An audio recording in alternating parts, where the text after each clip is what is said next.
For my other artistic critique, I'm critiquing my own work, my own biomorphic abstraction, carving. So I'll just get to it. This appears to be two figures stacked on top of each other in some sort of lift. Here's another angle of it. One seems to be more of a feminine figure and one seems to be more of a masculine figure. So maybe it's like a man and a woman kind of doing the lift, reaching up. And the arms of the male figure and the legs of, like the limbs of each figure seem to be intertwined and kind of meshed together. So maybe that's suggesting like a oneness or a connection between these two figures. As you can see, there's not really distinct limbs for each figure. I think it's a little bit abstract in that they're not realistic looking.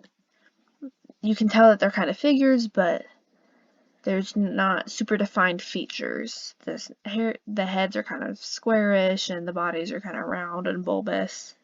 And they've got some flatter surfaces on them. They're all white, and a fairly smooth, a little bit textured. I think that was intentional, maybe, showing the imperfections of the humans, but how we're better together. Maybe it could be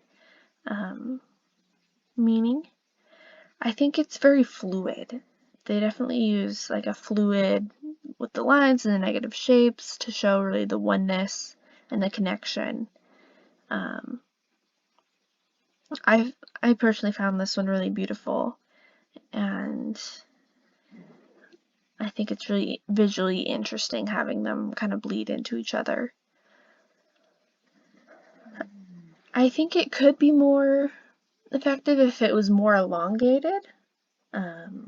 Especially the male figure seems kind of thick and round, whereas I think if it was a little bit more square and a little bit more elongated, it might add to that fluidity and add to that feeling of connection and beauty. But overall, I really like this piece, and I think it's interesting.